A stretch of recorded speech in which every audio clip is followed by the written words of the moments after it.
नमस्कार प्रिय बच्चों। आज आपके allied course micro propagation technologies सूक्ष्म प्रवर्धन तकनीकी मैं हिंदी का वीडियो लेक्चर लेके आया हूँ, जो कि आपका चौथा वीडियो लेक्चर है हिंदी पर, जिसका टॉपिक है पूर्ण सख्तता। इंग्लिश में से बोलते हैं टोटीपोटेंसी। इंग्लिश में भी हमने वीडियो अपलोड किया है और इसका पीपीटी भी दिया है, पूर्ण सख्तता मतलब टोटीपोटेंसी पे इंग्लिश में। लेकिन जो हमारे हिंदी भाषी छात्र हैं, आपको पहले से ही विदित होगा कि हिंदी वाले जो छात्र हैं उनके किसी भी तरह के हितों का शोषण ना हो, उनके सर्वांगीण विकास को ध्यान में रखकर किसी भी तरीके से पठन पाठन में कोई भी बाध्यता ना हो। इसके लिए मैं व्यक्तिगत उनके लिए हिंदी में वीडियो तैयार करता हूं, जिससे इस भीषण आक्रांता भरे हुए समय में, जब वो विश्वविद्यालय से प्रत्यक्ष रूप से न जुड़े हों, जब वो अप्रत्यक्ष रूप से इन स्रोतों के माध्यम से शिक्षा ग्रहण कर रहे हों, तो ऐसी कंडीशंस में वो प्रायः पूर्णतः संतुष्ट होने चाहिए। वो विषय सामग्री होनी चाहिए जिससे बच्चे पूर्णतः संतुष्ट हों। तो टॉपिक है पूर्ण सख्तता। अंकुर शर्मा कोर्स इंस्ट्रक्टर, वही हमारा पद सहायक प्राध्यापक कृषि शंका है। पहली स्लाइड के साथ जो आउटलाइंस हैं मैं उसके साथ शुरू करता हूं। हर एक वीडियो को आउटलाइंस के साथ शुरू करता हूं। तो आउटलाइंस में सबसे पहले हम पढ़ेंगे पूर्ण सख्तता क्या है, मतलब टोटीपोटेंसी क्या है, इसकी चित्रीय प्रस्तुति। इसके बाद विभेदीकरण क्या है, डिफरेंशिएशन। इसके बाद में डी डिफरेंशिएशन का मतलब पुनः विभेदीकरण। डी डिफरेंशिएशन का मतलब दोबारा, री का मतलब दोबारा हुआ, डी का मतलब हुआ घूम के आया हुआ। फिर आया रीजनरेशन, पुनर्जन्म प्लांट के संदर्भ में। फिर चित्रात्मक प्रस्तुति करेंगे हम रीजनरेशन की, पुनर्जन्म की, पादप के पुनर्जन्म की। और इनके पुनर्जन्म को 3 कैटेगरी में डिवाइड किया गया है, फेज़ 1, फेज़ 2, फेज़ 3। हम उनकी भी बात करेंगे। तो सबसे पहले हम शुरू करते हैं पूर्ण सख्तता क्या है, इसकी परिभाषा क्या है और इसका कॉन्सेप्ट क्या है। ठीक है, तो हम शुरू करते हैं। अब ये जो टोटीपोटेंसी है, पूर्ण सख्तता, सामान्यतः हम परिभाषा या थ्योरी के माध्यम से इसे नहीं समझ सकते।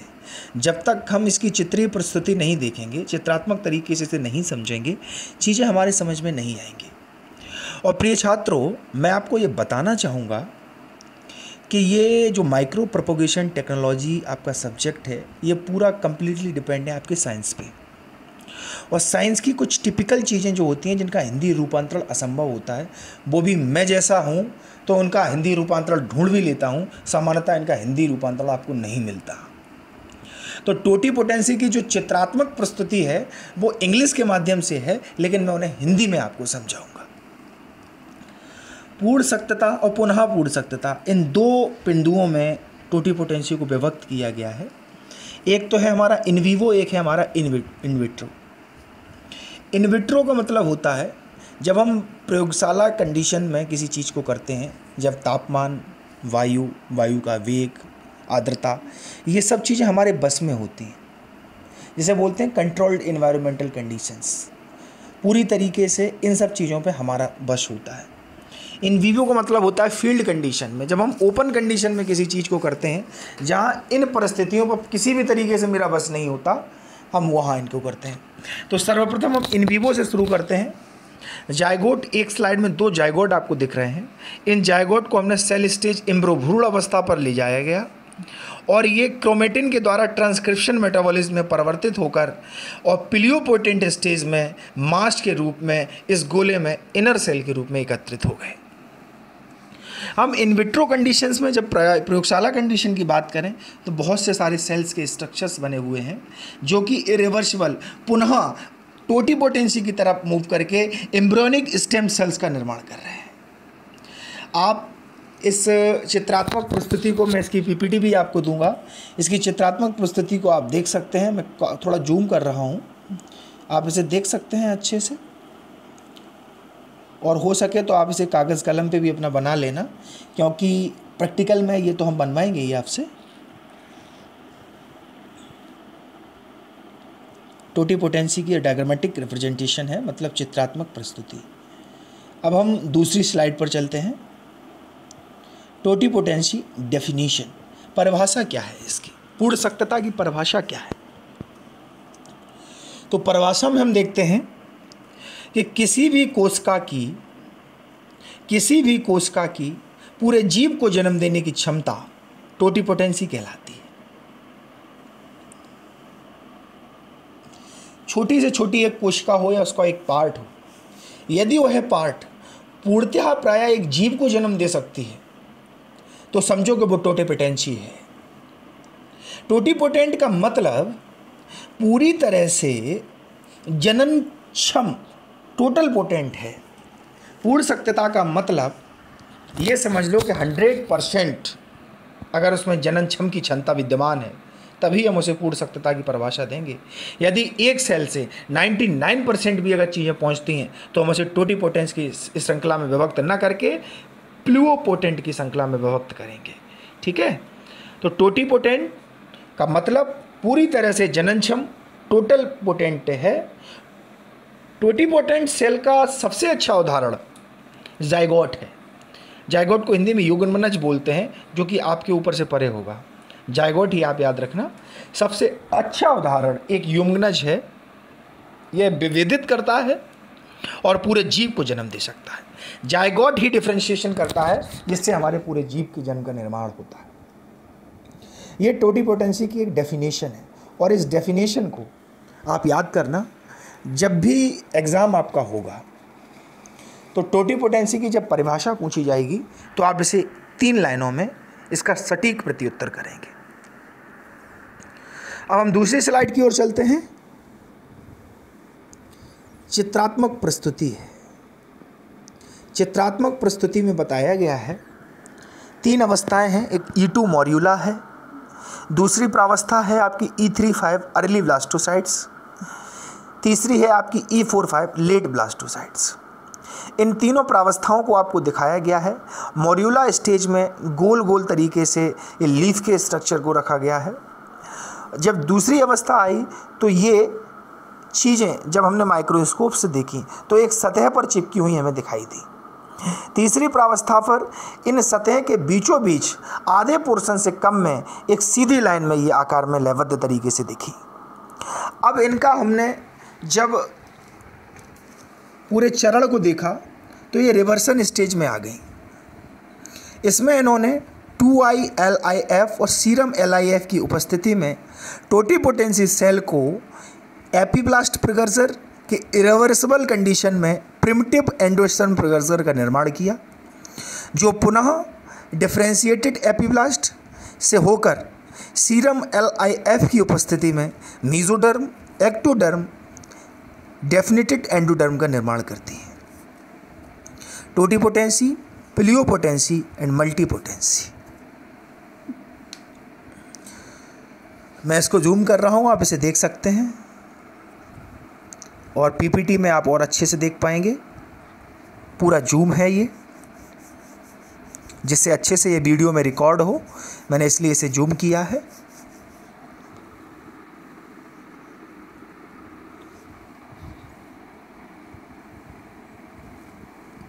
चलिए हम नेक्स्ट स्लाइड पर चलते हैं। इसका कॉन्सेप्ट क्या है? कॉन्सेप्ट प्रायोगिक तौर पर यह देखा गया है कि कैलस में प्रवर्धित हो रही सभी कोशिकाएं पूर्ण सख्त नहीं होती। लेबोरेटरी कंडीशंस में चीज़ों को जब प्रैक्टिकली एग्जामिन किया गया तो ये देखा गया कि जो कैलस होता है उसमें जो कोशिकाएं पूरी तरीके से डिफरेंशिएटेड या प्रवर्धित हो रही होती हैं वो पूरी तरीके से पोटेंट या पूर्ण सख्त नहीं होती। हालांकि सैद्धांतिक रूप से हर सभी कोशिका पूर्ण सख्त होनी चाहिए। सैद्धांतिक रूप से हर सभी कोशिका पूर्ण सख्त होनी चाहिए। अतः यह विचारणीय प्रश्न या कारण है, सभी कोशिकाएं पूर्ण सख्त नहीं होती। वैज्ञानिकों का मानना है कि पूर्ण सख्तता की अभिव्यक्ति वैज्ञानिकों का मानना है कि पूर्ण सख्तता की अभिव्यक्ति सीमित होती है। उसका जो एक्सप्रेशन होता है प्रायः सीमित होता है, परिधि से ज़्यादा स्थानांतरण उसका नहीं हो पाता। यदि परिधि के अंदर चीज़ें हैं तो उसका स्थानांतरण होकर वो चीज़ों को पोटेंट करके 100% अपनी वायबिलिटी शो करेगी। अगर चीज़ें उसके परिधि से बाहर हैं तो वो पूरा पोटेंशियलिटी को शो नहीं कर पाएगी, जो हर पादप जाति के लिए अलग अलग होती है तथा यह कुछ हद तक निम्न कारणों पर देखी गई है। ये इसका कॉन्सेप्ट है। कॉन्सेप्ट के बाद हम अगली स्लाइड पर चलते हैं। Reason of limited expression of totipotency. Totipotency के लिमिटेड एक्सप्रेशन का क्या कारण है? 3 कारण हैं। Variation in chromosome number of cells of callus tissue. Callus ऊतक की कोशिकाओं में गुणसूत्र संख्या में भिन्नता। जब कैलस ऊतक की कोशिकाओं में गुणसूत्र संख्याओं में जब विविधता पाई जाएगी, भिन्नता पाई जाएगी, तब हम लिमिटेड एक्सप्रेशन को देखेंगे पूर्ण सत्यता के।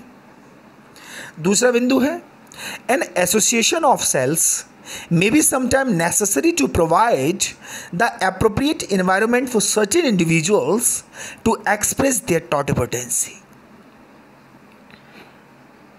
कोशिकाओं का एक संगठन कुछ समय के लिए आवश्यक हो सकता है ताकि वे कुछ इंडिविजुअल्स के लिए उपयुक्त वातावरण प्रदान कर सकें जिससे टोटिपोटेंसी व्यक्त करें। इन बिंदुओं के अंतर्गत जो लिमिटेशंस हैं टोटिपोटेंसी में वो बताए गए हैं। हम दूसरी स्लाइड की तरफ चलते हैं। Ways of totipotency expression.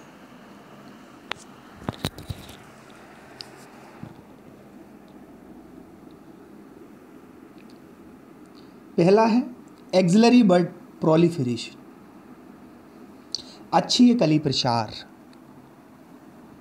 दूसरा है डायरेक्ट सोमेटिक एम्ब्रियोजेनेसिस, प्रत्यक्ष कायिक भ्रूण जनन। तीसरा है एडवेंटिटियस सूट बड फॉर्मेशन, अपस्थानिक कली निर्माण। चौथा है organogenesis in callus and suspension culture, callus और निलंबन कल्चर में अंग विकास।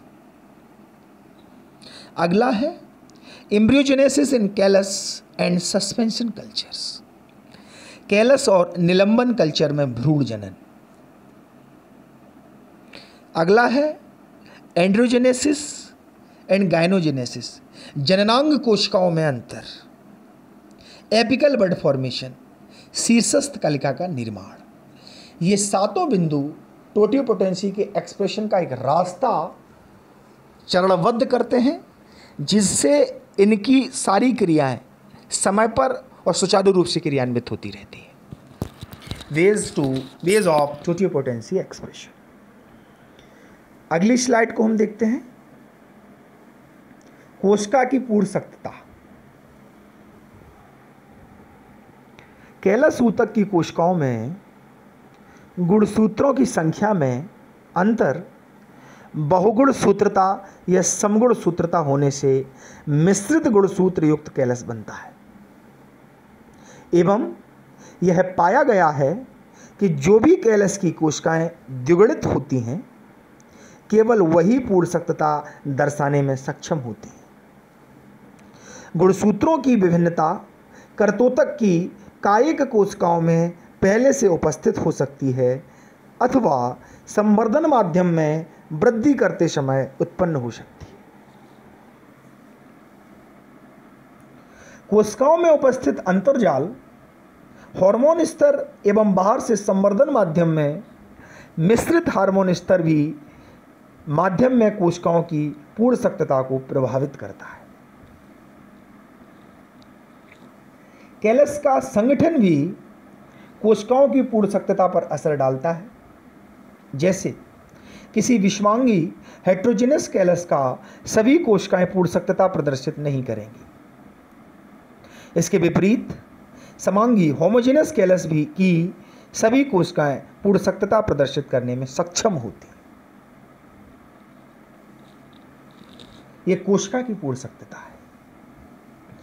अगले बिंदु में हम देखेंगे पूर्ण सख्तता का उपयोग। कि पूर्ण सख्तता का कहाँ कहाँ उपयोग किया जाता है। पूर्ण सख्त कोशिकाओं का सबसे महत्वपूर्ण उपयोग उनके द्वारा पादप का पुनर्निर्माण है। पूर्ण सख्त कोशिकाओं के उपयोग से दुर्लभ, आर्थिक महत्व व औषधीय महत्व के पादपों का पुनर्निर्माण किया जा सकता है। संवर्धन माध्यम पर पूर्ण सख्त कोशिकाओं के प्रवर्धन से अगुणित पादपों का निर्माण, द्विगुणित समांगी पादप उत्पादन, कायक संकरण तथा उत्परिवर्तन म्यूटेशन द्वारा आनुवांशिक रूप से रूपांतर पादपों का कम समय में अधिक संख्या में उत्पादन किया जा सकता है। पूर्ण सख्त कोशिकाओं में लुप्त प्रायः जातियों का कैलस निर्मित करके उसके छोटे जर्मप्लाज्म करके उन्हें तरल नाइट्रोजन पर संरक्षित किया जा सकता है। प्रायः ये पूर्ण सख्तता का उपयोग है। हम अगली स्लाइड पर चलते हैं। ये इसका डायग्रामेटिक रिप्रेजेंटेशन है, आप इसे पीपीटी के माध्यम से समझ सकते हैं। अगला है डी डिफरेंशिएशन। इसका हमें हिंदी कहीं शाब्दिक अनुवाद नहीं मिला, पर हम इसे हिंदी में समझाते चलेंगे कि द टर्म डिफरेंशिएशन, द शब्द पुनर्विभेदीकरण ज़्यादातर जीव विज्ञान के विषय में इस्तेमाल किया जाता है, और यदि हम और बड़े रूप में इसे देखें तो it is defined as the process, इसको परिभाषित किया जा सकता है एक पद्धति के द्वारा, बाय विच मेरिस्टेमेटिक सेल्स, अपस्थानिक कोशिकाएं आर कन्वर्टेड, बदल जाती हैं, इनटू टू और मोर टाइप्स ऑफ सेल्स, दो से अधिक कोशिकाओं में बदल जाती हैं, टिश्यू और ऑर्गन्स में, which are qualitatively different from each other, जो कि एक दूसरे से प्रायः संख्यात्मक रूप में भी विविधता दिखाती है। यह डी डिफरेंशिएशन है। नेक्स्ट है आपका डी डिफरेंशिएशन का डायग्रामेटिक रिप्रेजेंटेशन। इसे भी आप पीपीटी के माध्यम से समझ सकते हैं, इंग्लिश के वीडियो में भी हमने इसको दिया है। नेक्स्ट है रीडिफरेंशिएशन, पुनर्विभेदीकरण। रीडिफरेंशिएशन में REDI होगा, इसे थोड़ा इग्नोर करना आप।